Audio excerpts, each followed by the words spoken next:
ไม่สูงค่ะเมื่อในเป็นวันที่6เดือนธันวาคมที่5ปี2026ในตอนในเข้ามาถ่วมด้วยข่าวงาภูมิพลพรเขาไล่กดทัดลวงออกปันไวเกิดในค่ะเนาะเหมือนว่าล้วนแขว่าจังหวะเจ้าแนวก็ไล่ไวเกิดกว่าจังหวะเจ้าในเนี่ยค่ะเลยสินั่นก็ได้โฮมมือกันตั้งหลายปานหลายฝ่ายเสียก็เข่งแข็งกดทัดกว่าว่าในเมื่อวันที่5เดือนธันวาคมที่5ปี2026ในมีข่าวงาออกมาว่าภูมิพลพรฝ่ายพ่องงำไล่ออกมาลาดลวงคืบหน้า ลวงไลโต่งเนื้องกวดทัดลวนแข่อันไลไวเกิดนะคะเนาะก็ได้เรียกว่าเป็นลองโต่งเนื้องกวดทัดกวาดล่างลวงอันออกปันไวเกิดโดยดีจ้อมหมายมีค่าเนาะนั้นก็ที่ห้องกันว่าไวเกิดติบอันใจอันเตมันจ้อมหมายมีในปืนดีเจตัวนครราชสีมาเนี่ยค่ะไล่ฮู้ว่ามีลวงเกี่ยวข้องจ้อมกันบ้าหลายๆก่อเนี่ยค่ะนะก็ที่อันเกี่ยวข้องในมีถึง50ก่อปลาย และสังวาสบกว่าทัดกว่าในได้ก่อแลบเดจางมีนำถึง66ก่อจังไหนนอกเลอเซได้เย้าไหนยังครบทอบหันป้าเคินติบเคินผีเคินตีอันใจตื้อว่าเป็นตีอยู่ก้อยก็ว่าเป็นอันตุอันปลอมมันก้อยเฮ็ดจังไหนคะเนาะอันภูมิพลพรเขากดท่านได้ก่อเป็นหลายปื้นตีอันมีไว้อยู่ดีเจตัวนครราชสีมาไหนคะทางฝ่ายภูมิพลพรเขาเนี่ยก็ไล่ตองไล่ถามไล่กดไล่ท่าเถียวก็โฮบทบหันว่าจุ้มจื้อเขาในเฮ็ดมาข้าวตั้งหึงหลายปีแล้วใจเลยว่าจังหาเป็นโก้ยเฮ็ดจังไหนอันลีปักตาเทียงอันหนึงในซ้ำไหนอันเป็นผู้ใหญ่ก้นหลวงก็เก่าอันเปิ้นฮ้องว่าปลัดอำเภอไหนนั่นค่ะนะอันนี้ก็มีหลวงเกี่ยวข้องจอมหลวงเฮ็ดออกปันไหวเกิดในว่าสว่าจะนายเฮ็ดให้เขา มืออ่อนตั้งในอันเป็นผู้ใหญ่ก้นหลวงก้นในเขาก็กุ้มกำปื้นตีสีเจเวงค่ะเนาะว่าได้เป็นเจเวงห้วยแถลงเจเวงเมืองนครราชสีมาเจเวงสีคิ้วและเจเวงปลาท้ายเฮ็ดไหนเมื่อเหลียวในทางฝ่ายภูมิพลพรเขาในก็ไล่เก็บหอมตอมจู้ข้อมูลสาเหตุหลักฐานมันเสเปิดตาย้อนขวางดีภูมิพลพรเขาเหี่ยวเหี่ยวก็จ้อมหาก้นที่อันเกี่ยวข้องแทงละลายก็เนี่ยค่ะปยก็ได้กับสารตั้งฝ่ายกวดทัดก้นเขาออกเมืองเปิดตาโคมือกันปักตาไปด้วยดีกว้างเฮอมินหนังหือก้นเจออันเกี่ยวข้องก้นเจออันเฮ็ดพิษในเต็มจางปลายออกนอกเมืองเนี่ยค่ะไล่หัวลื่นสุดในภูมิพลพรเขาในกอไล่สังกึดลวงก้นหมางเจออันลีทางเถิมนั่นน่ะเนาะปัดออกข้าวทางพ้องดีเขากว่าดีกว้างเฮอมินสัวนะพมเหี่ยก็หางแฮนดีกว่าออกนอกเมืองนั่นให้ไหนค่ะลวงตรงหนึ่งได้ปื้นตีค่ะเนาะจ้อมหนังไหลกดทัดคอมุ่นย้วนหลัง5 ถึง 6ปีเหี่ยวก็โคบทบหันล่ายจือก้นอันลีทางเทิมใน51ก่อค่ะปยก็ไล่ถวน8กว่าเย้า50ก่อเที่ยงก่อหนึ่งแต่ก่อไหนเตกดทัดลองตั้งไล่โหยอย่ำมันเที่ยงกำเนิงจังไหนนอกเลือซินั่นเย้าไหนยังคบทบหันป้าลวงข้องขำเหมินเลียวกันในปื้นตีดีหนองไผ่ล้อมแทง18ก่อค่ะในก็มีรองเกี่ยวข้องจอมเหมือนจังหนังตีอันว่ามานั่นเฮ็ดจังไหนคะนะ อันใดๆก็มันมีหลวงอันลีทางเทิมหลวงเกี่ยวข้องตั้งแต่ขั้นตอนออกปันไว้กับโตว่าเจ้านายเฮ็ดไหนเมื่อเหลียวในอยู่ดีภูมิพลพรเขาไล่โฮมกันหลายปานหลายฝ่ายค่ะเนาะว่าได้เป็น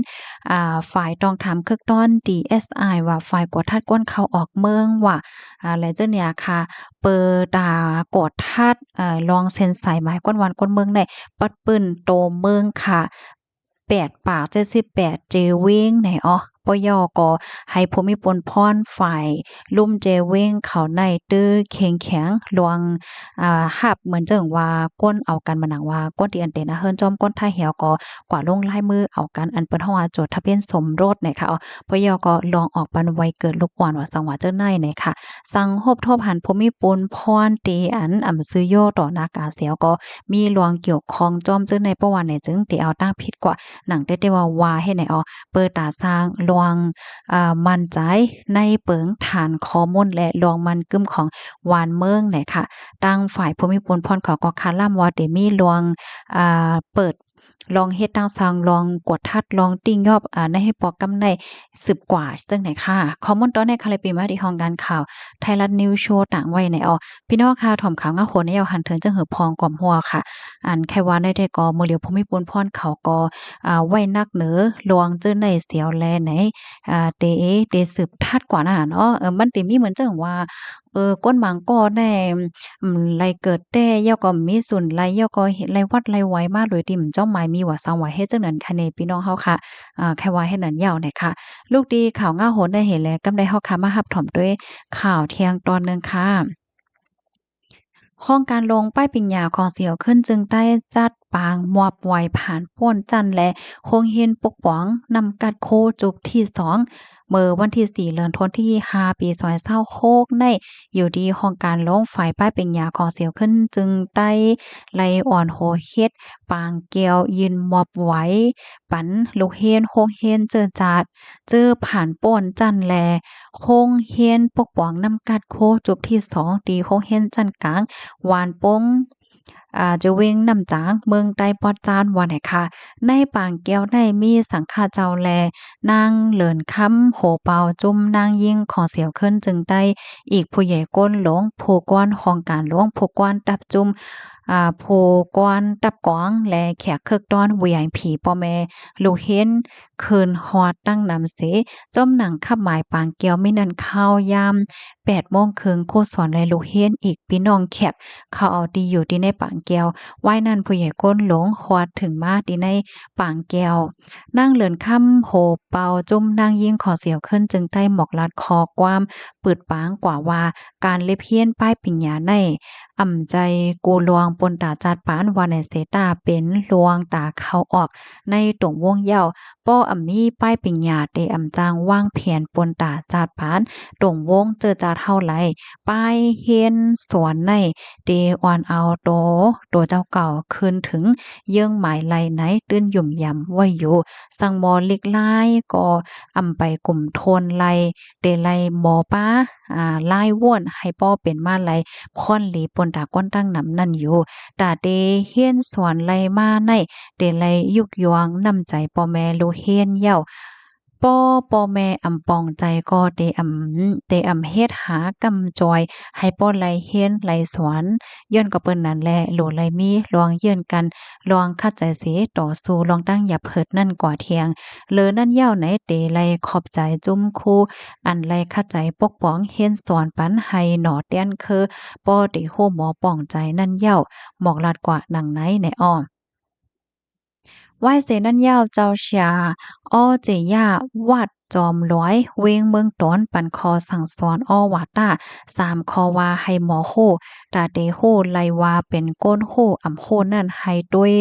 ก้นโฮผายเปินผายเฮาเป็นตีแตกกว่า2ป้อมีตั้งโฮเย้าให้หมอมีตั้งหมอโลแลคัดใจให้หมอโฮหมออยู่หมอกิน3ให้หมอแวลองการอำลีในเย้าอยู่ดีผู้ใหญ่ก้นโลงละลายห้องการแลผู้ก้อนตับจุมผู้ก้อนตับกวางปอแม่ลูกเฮียนเขาในกอและหมอกลาดขอความปั่นแห้งใจโคและลูกเฮียนกว่าไว้นั่นต่างโตลูกเฮียนโคเฮียนปกป้องตรงวงก้น 4L4 ละลายก็หมอกลาดคอความภาษาใต้ไทยอังกฤษแข่เจอใน